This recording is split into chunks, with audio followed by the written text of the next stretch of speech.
기럇까지 쫓아왔지만 오히려 다윗이 사울을 죽일 수 있는 상황까지 갔습니다. 그러나 다윗이 인간적인 감정, 이 모든 것들을 다 내려놓고 하나님이 세우신, 기름 부어 세우신 왕을 살려주는 상황이 다시 한번 일어났죠. 여러분, 예전에 이런 이야기가 있었어요.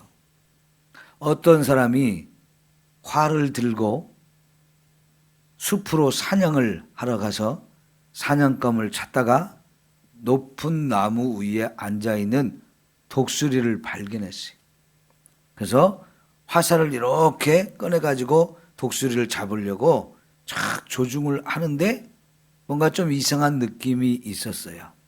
왜냐하면 이 독수리가 뭔가를 뚫어지게 지금 쳐다보고 있는 거예요. 뭘 보나 하고 독수리의 눈길을 따라 가봤더니 큰 뱀이 한 마리가 있어요. 그러니까 독수리는 지금 뱀을 잡아먹으려고 다 뱀을 노리고 있는 상황이었던 거예요. 그런데 그 뱀을 보니까 뱀은 또 개구리 한 마리를 잡아먹으려고 준비하는 중이었어요. 근데 그 개구리는 또 뭘 하고 있었느냐? 무당벌레를 잡아먹으려고 하는 거예요. 근데 그 무당벌레는 또 진딧물을 잡아먹고 있어요. 그 진딧물들은 또 뭐하냐? 나무의 진을 이렇게 빨아먹고 있는 거예요. 그래서 이 사냥꾼이 눈길을 따라가다 보니까 진딧물이 나뭇잎에, 나무의 진을 빨아먹고 있는 모습을 보다가 갑자기 드는 생각이 뭐냐면, 야, 저 진딧물을 참 미련하다. 지가 죽을 줄은 모르고 그냥 살겠다고 팍 나무 진을 빨아먹고 있는데, 근데 진딧물만 미련한 게 아니고 무당벌레도 미련한 거예요. 지 살겠다고 지금 막 진딧물을 잡아먹고 있는데 자기 뒤에는 개구리가 또 자기를 잡아먹으려고 하잖아요. 그런데 그걸 알지도 못해요. 개구리는 역시 뱀이 자기를 잡아먹으려고 하는데 그걸 알지 못하고, 뱀은 또 독수리가 자기를 잡아먹으려고 하는데 그걸 알지 못하니 얼마나 어리석고 미련한 거예요. 여기까지 생각이 들었는데 갑자기 이 사냥꾼이 깜짝 놀라는 생각이 들어서 자기 뒤를 쳐다봤어요. 왜요? 자기 뒤에도 자기를 잡아먹으려는 누가 있나 보니까 진짜 죽음이 가까이 와 있더래요. 이게 옛날부터 내려오는 아주 유명한 이야기인데요. 지금 사울이 다윗을 죽이려고 또 여기까지 왔잖아요. 그런데 자기도 죽을 수 있다는 생각을 못하는 거지요. 그게 다름 아닌 다윗에 의해서 자기가 죽을 수 있다는 생각, 이걸 해봐야 되는 건데요. 나는 괜찮아. 이렇게 살면서 자꾸만 내가 살겠다고 남을 죽이는 일만 하고 있는, 이게 참 우리 인간의 어리석음인 것 같습니다. 내가 죽이려고 하는 그 사람이 나를 또 죽일 수도 있는 상황인데,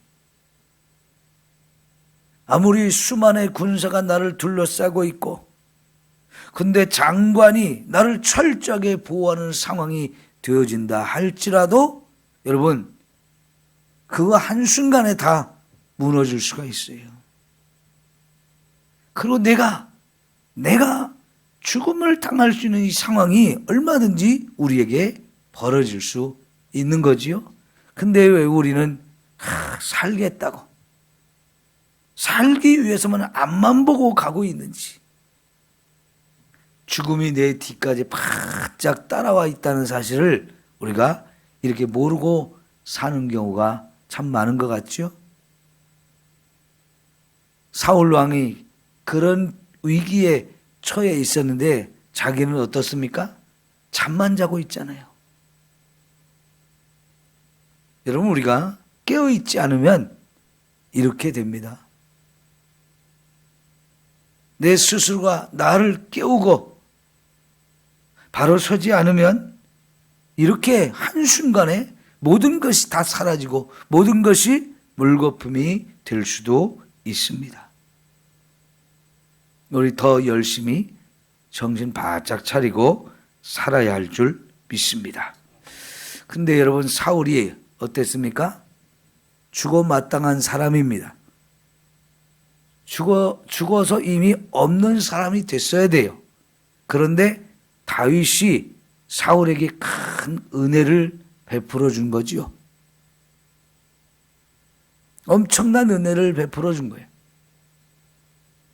원수를 다윗이 갚아도 누가 잘못했다고 이렇게 말할 사람 없을 거예요.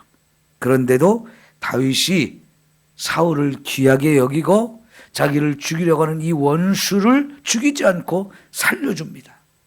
그리고 그 사실을 지금 하나씩 하나씩 가르쳐 주지요. 그랬을 때 사울이 큰 감동을 받습니다. 여러분, 내가 죽어 있는 상황이어야 되는데 내가 살았다? 야, 이거야말로 그걸 깨닫는 순간 얼마나 다행이고 얼마나 감사하고 얼마나 엄청난 은혜를 우리가 받은 건가요? 여러분, 예수님께서 저와 여러분을 구원하신 은혜가 바로 그와 같은 은혜를 우리가 다 힘입은 사람인 줄 믿습니다. 그래서 사도 바울이 우리는 빚진 자다 그랬어요. 빚진 자. 근데 예수님께서 우리를 살려주실 때 그냥 살려준 게 아니죠. 자기가 우리를 위해서 대신 죽으시면서 우리를 살려준 거예요. 그냥 우리 살려줘도 돼요. 내가 네 죄를 다 용서한다. 아무리 많은 죄를 지었어도 다 용서해주고 네가 이 죄 때문에 죽어야 하는데 그냥 살려줄게. 이렇게 해도 되는 거지만 여러분, 굳이 예수님은 우리를 대신해서 자기가 죽으시면서까지 우리를 살리셨어요. 왜 그렇게 하셔야 했나요? 그게 하나님의 세우신 법을 지키는 거기 때문에 그렇습니다. 하나님이 죄인은 죽는다, 죄를 지으면 사망이다 하는 이 말씀을 하셨기 때문에 죄인은 반드시 하나님의 법에 의해서 죽어야 합니다. 이 죽어야 할 죄인을, 이 죄를 다 없애려면 그 죄값을 치러야만 하는 거예요. 근데 내가 내 죄값을 치르고 내가 죽음을 당하면 그거는 끝이잖아요. 그러니까 지옥의 멸망까지 당하는 거예요. 육신의 죽음으로 끝나지 않고 저 지옥에서 영원히 고통을 받으며 거기서 나오지 못하는 상황이 되어져야 되는데 이제 예수님이 나를 대신해서 죽으면서 내 죄에 대한 대가를 다 치러주셨기 때문에 나는 더 이상 죽지 않아도 되는 존재로 새롭게 만들어 주신 거죠. 이거는 어마어마한 은혜와 사랑을 우리에게 하나님이 또 예수님이 베풀어 주신 것인 줄 믿습니다. 그래서 축도할 때 예수 그리스도의 은혜와 하나님 우리 아버지의 극진하신 사랑이 우리에게 충만하기를 원한다, 이런 축도를 하잖아요. 예수님께서 우리에게 베푸신 그 은혜를 우리가 뭘로 표현을 할 수 있겠습니까?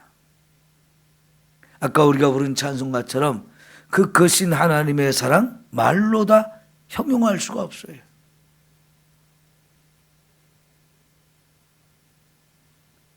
이루 우리가 다 표현할 수 없는 그 어마어마한 사랑과 은혜를 예수님이 베풀어 주심으로 우리가 구원을 얻었잖아요. 그래서 사도 바울은 나는 정말 빚진 자다. 얼마의 빚을 진 겁니까? 계산할 수도 없고 갚을 수도 없는 빚을 진 자지요. 그걸 어떻게, 예수님의 생명을 어떻게 값으로 따져볼 수 있을까요? 엄청난 빚을 진 사람들인데, 그러면 여러분, 빚을 진 사람은 갚아야 돼요? 안 갚아도 돼요?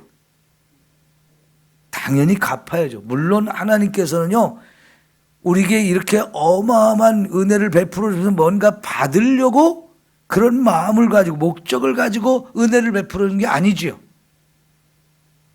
하나님께서는 안 갚아도 된다, 탕감해 준다 라고 이미 다 해주셨어요. 그러나 우리 입장에서는요, 내가 이 빚을 갚아야 되는데 하는 마음을 잊어버려서는 절대로 안 되는 거지요. 여러분, 그게 하나님의 은혜입니다. 이런 하나님의 은혜를 지금까지 우리가 정말 크게 누리고 살아왔지만 또다시 이 은혜를 사모할 수 있기를 축원합니다. 오늘 밤부터 부흥회가 시작되어지는데 여러분 한 번도 빠지지 말고 다 참여하셔서 정말 하나님의 은혜를 더 크게 누릴 수 있기를 축원합니다.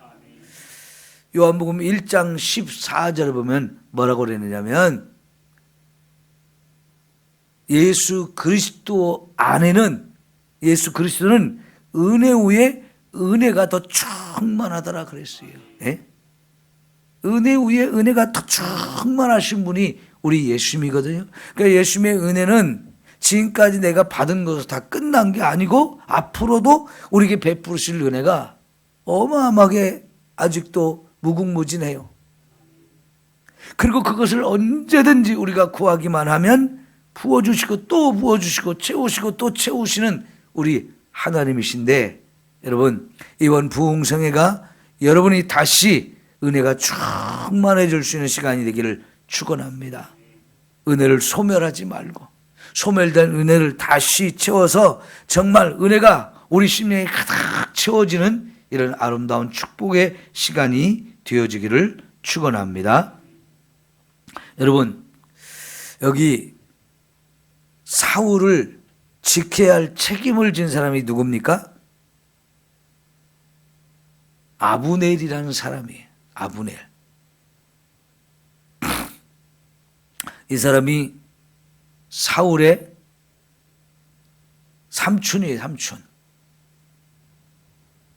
그러니까 서로 피붙이기도 하고, 이제 사울이 왕이 됐기 때문에 이 아브넬이 군대 장관으로 삼아서 이제 군대 전체를 통솔하는 사람인데, 지금 사울과 함께 군대를 이끌고 이 전쟁을 치르기 위해서, 다윗을 죽이기 위해서 왔단 말이죠. 그러면 여러분, 이 사울의 이 안전, 생명을 책임지는 이 중요한 역할을 감당하는 사람인데, 이 사람이 이 책임을 다 했어요? 못했어요? 못했지요. 그러면 왕의 생명을 지키고 보호해야 할 책임을 가진 사람이 이 책임을 못했어요. 그러면 이거는 어떻습니까? 맞죠? 이 사람이 죽어 마땅한 거예요. 지금 다윗이 큰 소리로 아브넬을 부르면서 그 얘기를 하지 않습니까? 네가 정말 군대 장관이 돼서 사울의 이 왕의 생명을 보호하고 지켜야 할 책임을 가졌는데 네가 왜 그 일을 못했으니까 너는 이제 죽어 마땅하다. 그럽니다. 이건 틀림없는 말입니다.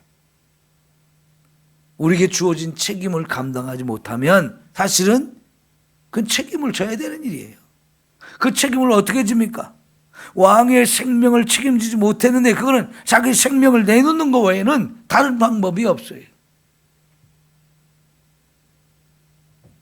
하나님이 우리 모두에게 너무나 소중한 생명과 또한 직분까지도 주셨어요. 그러면 여러분, 우리는 하나님 주신 이 사명 잘 감당해야 할 줄 믿습니다. 책임을 져야 될 부분을 책임을 지는 생활, 이게 얼마나 중요한 일입니까? 우리가 직장에 나가서 일을 하고 돈을 벌어옵니다. 그죠? 그런데 거기 가서 책임은 안 하고 돈만 받아오려고 하면 그거 어떻게 됩니까? 그런 사람은 그 직장에서 내보내야 돼요. 더 이상 직장에 그 사람한테 일거리를 줄 이유가 없어요. 열심히 책임을 다하고 거기에 맞는 돈을 받고 오는 게 당연한 거잖아요.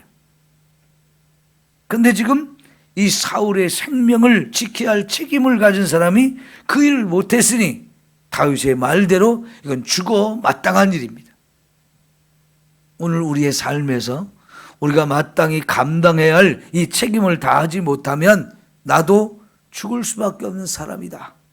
이 생각을 우리가 하면서 죽도록 충성합시다. 예? 죽도록 충성해야 돼요.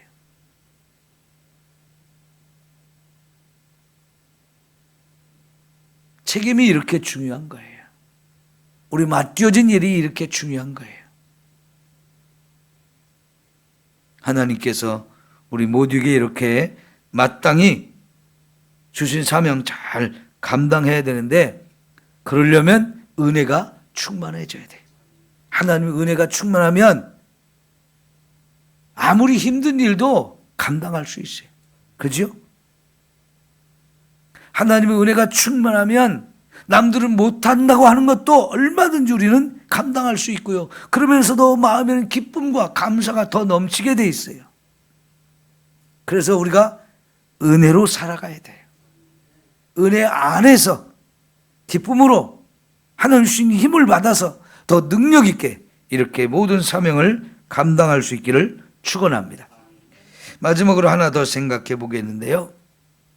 여러분, 다윗은 사울에게 악을 악으로 갚지 않고 선으로 악을 갚았습니다.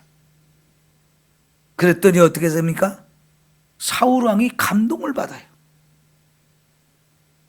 여기 21절에 사울이 하는 말을 들어봅시다. 다시 사울이 이르되 내가 범죄하였도다. 내 아들 다윗아 돌아오라. 내가 오늘 내 생명을 귀하게 여겼은즉, 그러죠? 내가 오늘 내 생명을 귀하게 여겼은즉 내가 다시는 너를 헤아려 하지 아니하노라. 예. 이후로 사울이 이제 다윗을 죽이려고 찾아다니지 않아요. 그만큼 다윗이 사울을 감동시켰습니다. 내가 어리석은 일을 하였으니 대단히 잘못되었도다 하면서 자신이 얼마나 잘못했는지를 자기 입으로 스스로 다윗에게 고백을 하잖아요. 이거 엄청난 변화 아니겠습니까? 그래요, 여러분. 악을 악으로 대하면은 그냥 똑같이 악한 사람이 되고 맙니다. 그리고 거기에는 점점 더 악한 일이 더 커져요. 그런데 아무리 저쪽에서 내게 악이 와도 그것을 선으로 갚아버리면 오히려 그 악은 한순간에 무너져 버리고요. 오히려 그 악인을 감동시켜가지고 하나님의 은혜가 그 속에 차고 넘치게 되어지는 줄 믿습니다. 깨어진 관계를 회복시키고 원수를 감동시켜서 변화시키는 너무나 이 아름다운 이야기 아닙니까?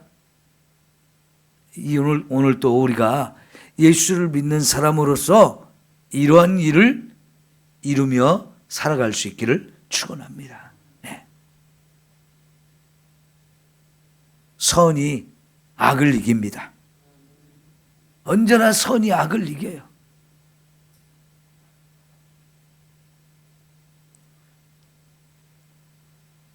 여러분, 햇빛과 바람이 내기를 했을 때 누가 이겼어요? 햇빛이 이기죠. 바람을 불어서 지나가는 나그네에 옷을 벗겨보려고 세게 불어대면 불어댈수록 나그네는 옷을 턱 붙잡고 여밀 수밖에 없죠. 그러나 햇빛을 따뜻하게 내리쬐면 스스로가 더워서 옷을 벗게 되잖아요. 이게 선으로 악을 이기는 일인 줄 믿습니다. 다윗이 보여준 이 최고의 사랑의 모습, 우리도 본받고 닮아가기를 소망합니다. 기도합니다. 좋으신 우리